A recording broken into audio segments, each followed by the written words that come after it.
Bonjour chers téléspectateurs, téléspectatrices de Free Media, nous sommes encore très heureux de vous savoir nombreux à suivre votre émission Free Santé, une émission qui aborde les questions sanitaires sur tous les aspects et dans tous les domaines. Dans cette émission, comme d'habitude, nous allons essayer encore de discuter une question cruciale dans notre province, surtout vu la situation auquel fait face l'Est de la République démocratique du Congo. Ça concerne surtout la nutrition. Et dans cette émission, vous allez découvrir notre invité qui va lui-même se présenter, parler de lui. Et il est un jeune qui œuvre dans un mouvement de la société civile en place, mais un mouvement de la société civile qui travaille sur les questions sanitaires. Bonjour et bienvenue dans notre émission Free Santé. Alors, merci beaucoup, Monsieur Mitterrand. Comme vous avez dit de me présenter, moi c'est Christian Baraka. Oui. Je suis membre du réseau du Jeune Leader pour la Nutrition et en même temps je suis jeune et étudiant en médecine. Voilà. Merci beaucoup. Il est Christian qui va, en tout cas avec lui nous allons aborder la question qui concerne en tout cas la santé. C'est un mouvement Jeune Leader pour la Nutrition, c'est un mouvement de la société civile répandu dans plus de 20 pays au monde. Donc comprenez que c'est un mouvement qui est international, ce n'est pas limité au niveau national seulement. Mais avant de commencer ou d'entrer dans notre sujet du jour, le sujet c'est l'impact des crises sur les habitudes alimentaires et santé mentale en période de crise.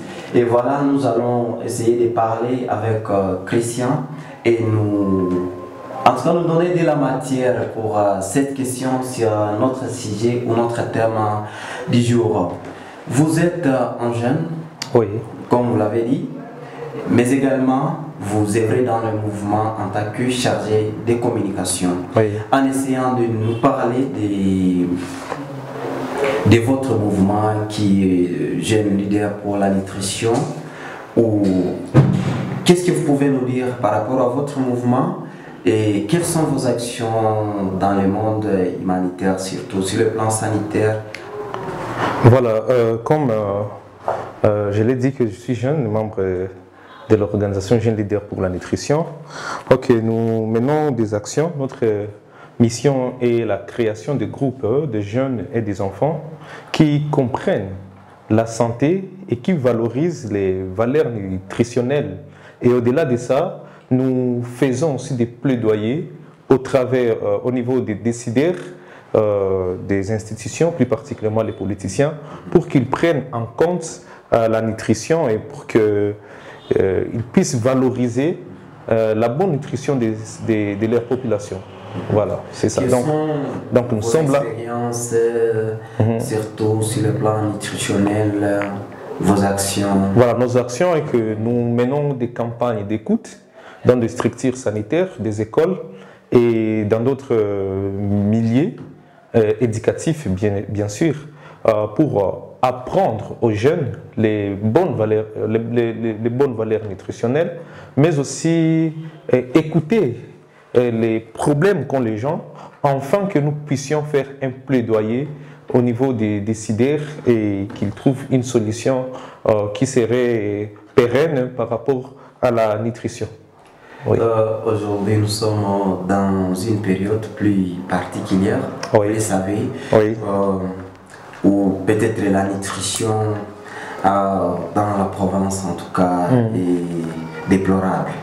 Et oui, vous, quelles sont ces actions qui sont concrètes, voulais-je dire concrètes, que vous avez déjà menées dans cette période dans laquelle nous sommes?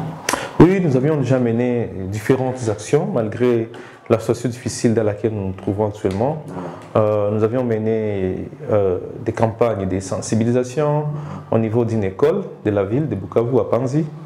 Et aussi, nous avions effectué une campagne de sensibilisation et d'écoute au centre de santé de Nyantende, avec les femmes à la consultation prénatale, mais aussi nous avions effectué d'autres sensibilisations sur la nutrition des diabétiques au centre, à l'hôpital général de Kadutu, et nous continuons avec les campagnes de sensibilisation. Je crois que dès cette semaine même, nous serons à Bagira pour la même cause, donc sensibiliser les diabétiques sur les bonnes valeurs nutritionnelles. Merci beaucoup. Et comme on parle de la nutrition, je voudrais savoir comment est-ce que, disons, les crises socio-économiques, politiques, environnementales, peuvent-elles, disons, influencer la nutrition des personnes? Oh oui, ça influence beaucoup. Je vais évoquer cela dans 3 points. Je vais commencer avec le pouvoir d'achat. En période de crise, il y a une réduction du pouvoir d'achat, et ce qui peut faire à ce que les gens ne puissent pas manger comme il le faut, parce qu'il y a une crise, particulièrement la crise sécuritaire, la crise environnementale, tout ça. Il y a une réduction de la chaîne d'approvisionnement, et c'est ce qui fait à ce que les gens ne mangent pas comme il le faut. En second lieu, je vais parler des augmentations d'achats agro. Bien sûr, nous sommes dans la période de crise, mais il y a certaines familles qui sont aisées et qui se distinguent, ils veulent acheter en gros. Mais bien sûr, en achetant aussi en gros, il y a un problème là-dessus. Parce que si vous achetez en gros, vous allez vous rassurer que vous avez un bon stock à la maison, mais vous serez en train de manger cela couramment sans pour autant diversifier les aliments, et cela aura un impact sur la santé humaine lorsque vous ne mangez pas un aliment qui est diversifié. Et d'autres choses, c'est accès aux aliments. En période de crise, il y a une difficulté de l'accessibilité à certains produits alimentaires. Vous savez, comme il y a certains produits alimentaires qui venaient des provinces, surtout dans la plaine de la Ruzizi, mais actuellement, il y a presque une inaccessibilité de ces produits-là. Et cela dans nos études, montre qu'il y a une certaine carence qui s'observe dans la population. Bien que ça ne peut pas être manifeste au sens large, mais les gens, dans leur subconscience, mais dans leur conscience, ils sentent qu'il y a un manque quelque part. Quand vous avez parlé de la santé, je voudrais savoir maintenant les liens entre, disons, entre la crise nutritionnelle et la santé mentale. Quel lien faites-vous entre les deux? Oui, il y a un lien, parce que il y a certains repas, il y a certains produits alimentaires, je vais parler ainsi pour que les gens comprennent dans les termes simples, qui interviennent dans la régulation des limères. Et c'est quoi ces aliments? Ces aliments, par exemple, des aliments riches en magnésium, des aliments riches en protéines B3 oméga, des aliments riches en vitamine B. Ce sont des aliments très cruciaux qui interviennent dans la régulation des limères. Parce que ça favorise la sécrétion la sécrétion d'une hormone qui régule l'hymère, on appelle ça la sérotonine. Et lorsqu'il y a une carence qui s'observe il y a une carence qui s'observe dans les aliments qui n'ont pas ces éléments dont je viens de citer, vitamine B, vitamine D, les acides gras essentiels, 3 oméga, tout ça, il y a un manque en tout cas, et cela peut affecter l'humeur des gens. Et c'est pourquoi vous allez... Ça veut dire que ça joue directement à la santé. Oui, ça joue directement à la santé mentale, cela. Parce que, imagine quelqu'un qui n'est pas de bonne humeur. Et certains peuvent penser qu'il est en train de développer une maladie psychiatrique. Soit la personne est en train de faire une délire, ou bien la personne est en train de faire soit la schizophrénie. Donc il y a de l'impact de la nutrition sur la santé mentale. C'est pourquoi nous devons bien connaître, nos populations doivent bien connaître ce qu'ils mettent sur leurs assiettes, parce que cela ne joue pas seulement un rôle sur leur bien-être corporel, mais aussi sur le bien-être mental aussi. Voilà. Christian, nous sommes dans la Provence où vous avez évoqué une question disant que il y a des territoires qui approvisionnaient la ville et, à quelques aliments. Ils ont les légumes, les légumineuses, voilà. Et il y a des fruits même qui venaient dans la plaine de la Ruzizi. Il y a tout près ici les territoires des Cabarets, même Walungu, d'autres Calais, qui alimentaient la ville. Et si c'est pour ces aliments-là, je ne sais pas. Actuellement, il y a carence. Oui. Il y a carence et ça impacte sur la nutrition des habitants au niveau de la ville. Oui. Et vous, en tant que jeune leader pour la nutrition, qu'est-ce que vous faites à votre niveau? Voilà, à notre niveau, sur cet aspect, bien sûr. Oui, sur cet aspect. Nous n'avons pas le pouvoir de donner et ces produits alimentaires à nos populations. Mais ce que nous pouvons faire est que nous devons fournir des compétences à ces gens. Les fournir des compétences, ça veut dire les apprendre et les enseigner comment, avec les produits qu'ils ont en permanence, comment ils peuvent valoriser cela et cela va les permettre à renforcer leur résilience face à cette période où nous sommes. Et comment valoriser ça? Valoriser, voilà. Par exemple, nous sommes dans une situation difficile. Tu te retrouves, tu as peu d'argent pour t'approvisionner en nourriture. Nous, notre rôle est de t'apprendre ce que tu peux acheter. Tu peux acheter soit une petite quantité de la viande, tu peux acheter les légumes, tu peux acheter quelques fruits et cela va te permettre d'être en équilibre avec ta santé. Parce que plusieurs personnes peuvent se dire, comme j'ai peu d'argent, c'est mieux que j'achète soit les stocks que je vais garder, que nous serons en train de manger couramment. Oui, c'est ce qui s'est fait malheureusement. Mais vous pouvez, avec cette petite somme d'argent que tu as, tu peux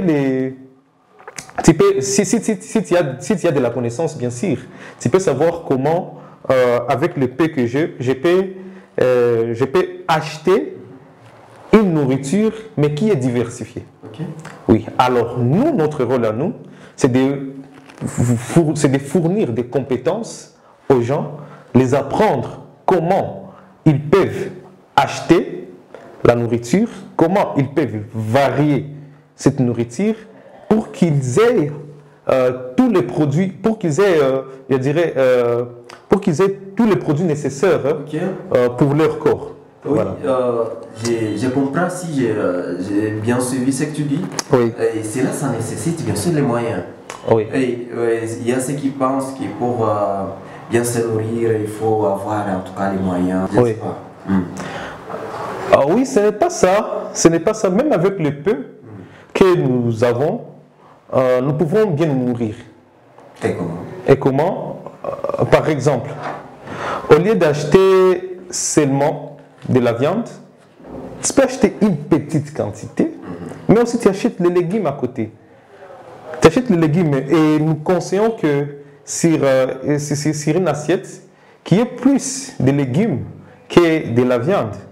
Parce que dans les légumes, il y a plusieurs nutriments que nous trouvons dedans, particulièrement les fers, particulièrement d'autres vitamines. Bien sûr que dans la viande, il y en a, mais si aujourd'hui tu as pris la viande, tu as bénéficié des peu qui se trouvent dans la viande, mais aussi tu as profité en grande partie de ce qui se trouve dans les légumes. Le lendemain, comme tu as bien si utilisé les peu d'argent que tu avais, soit le lendemain tu vas acheter du poisson.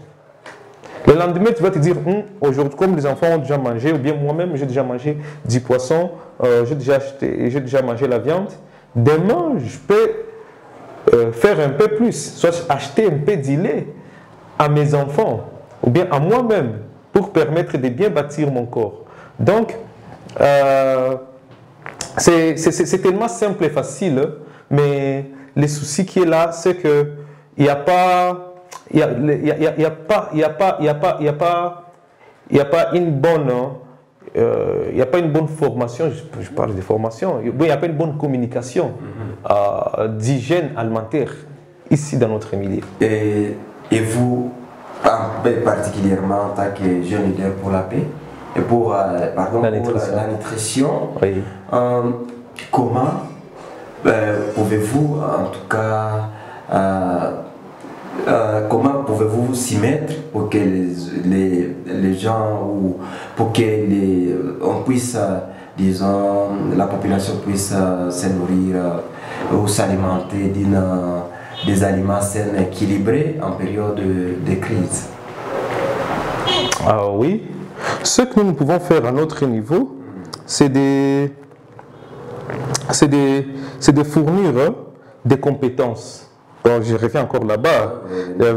Oui, je reviens encore là-bas parce que c'est très important. C'est de fournir des compétences aux jeunes. Parce que, vous savez, si les jeunes sont informés, actuellement, les jeunes ont en possession l'outil de la communication, particulièrement les réseaux sociaux.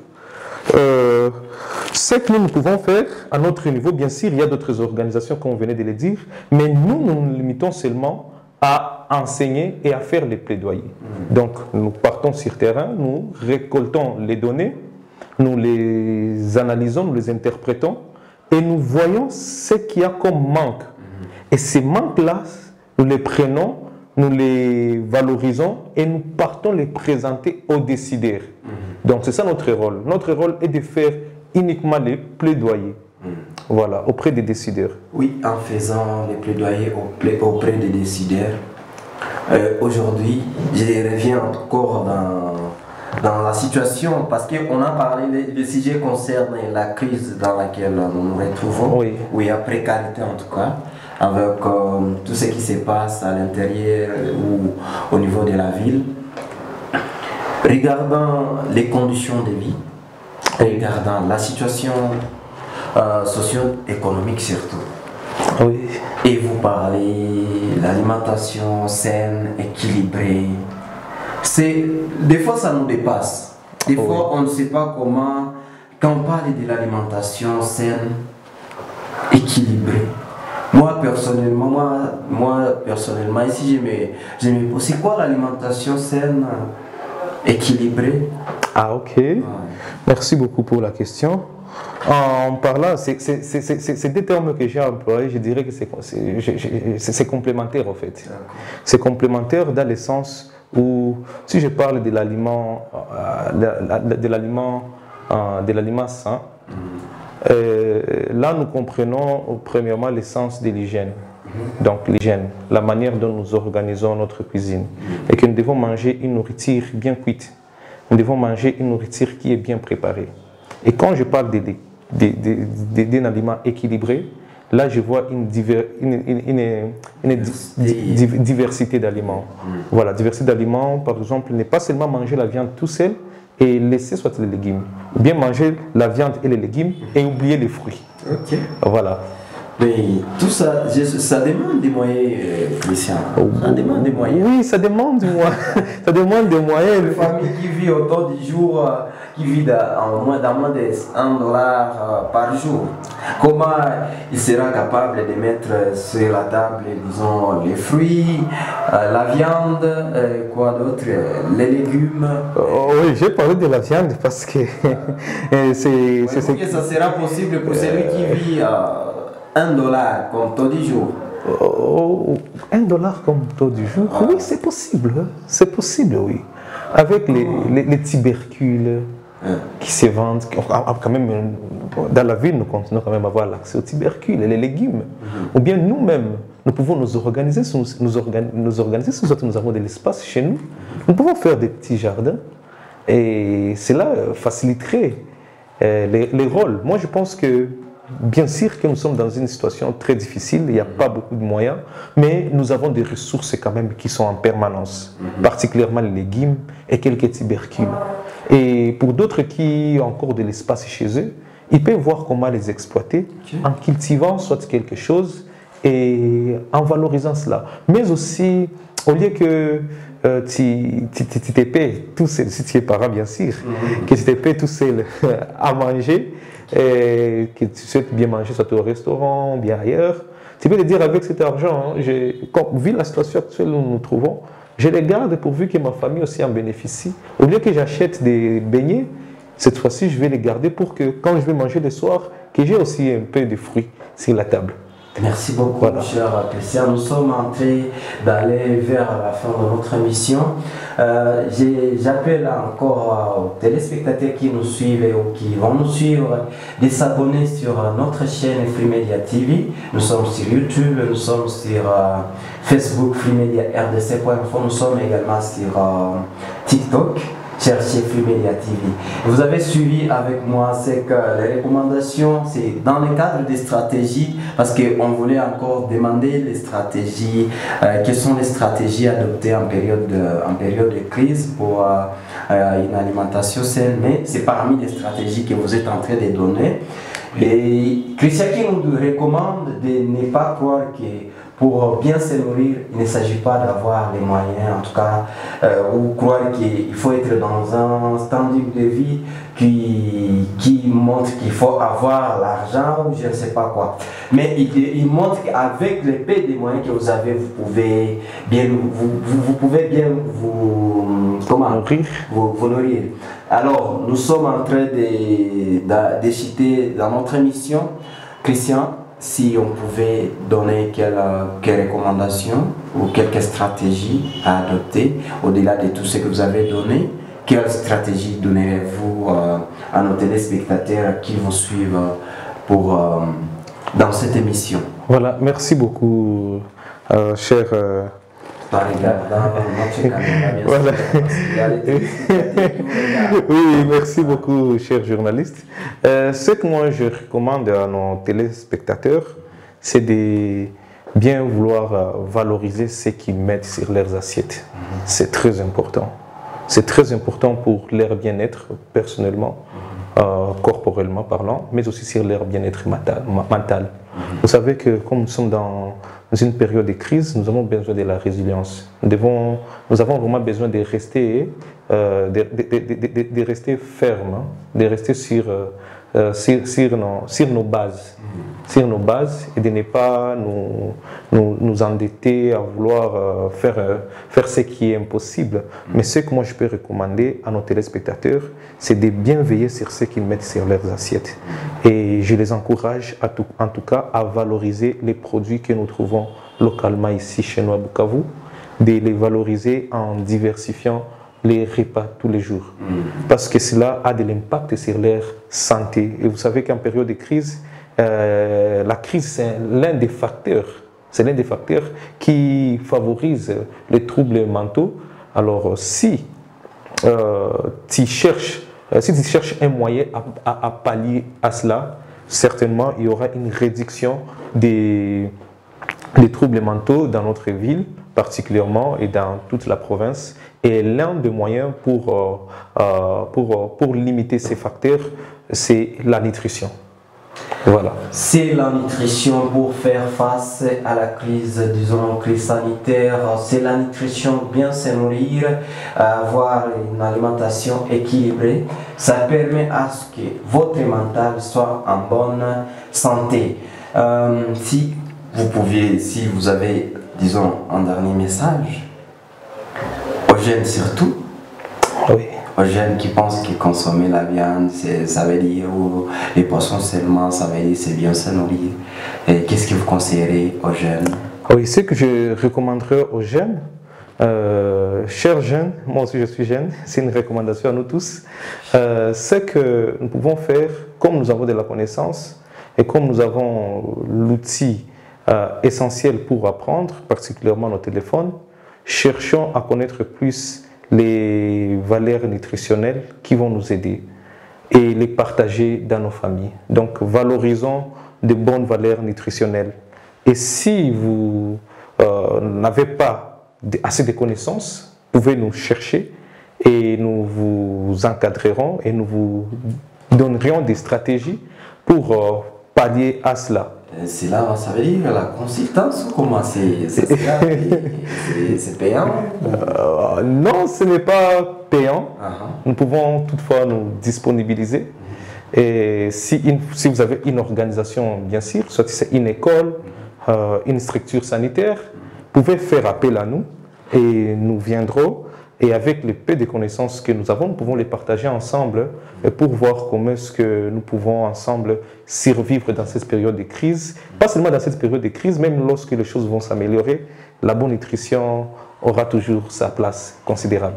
Et si les jeunes pourront s'intéresser au mouvement Jeunes Leaders pour la nutrition, comment vous retrouvez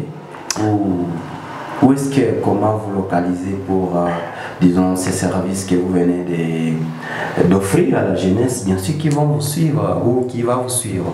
Oui, pour l'instant, ils peuvent nous trouver sur nos adresses. Nous avons des adresses téléphoniques, nous avons l'adresse mail. Toutes les fois, nous pouvons leur partager cela et ils pourraient nous consulter et ensemble, on trouvera une solution. Je pense que je pourrais vous laisser cela. Et puis après, vous pouvez les partager à nos téléspectateurs. Tout à fait. Oui. Chers jeunes, chers téléspectateurs, vous voulez chercher en tout cas les jeunes leaders pour la paix, Free Media est là pour la nutrition. Bien sûr, la paix. Apparemment, j'ai envie de cette paix-là. La nutrition et la paix, c'est quelque chose qui va ensemble. Oh oui. Voilà pourquoi je suis en train de répéter chaque fois la paix, mais c'est la nutrition, je corrige, chers téléspectateurs. Voilà, vous voulez chercher les jeunes leaders pour la nutrition, n'hésitez pas, en tout cas nous sommes là en tant que Free Media, on peut vous orienter, on peut vous donner les adresses, les contacts des jeunes leaders. Pour la nutrition, encore je ne reviens pas.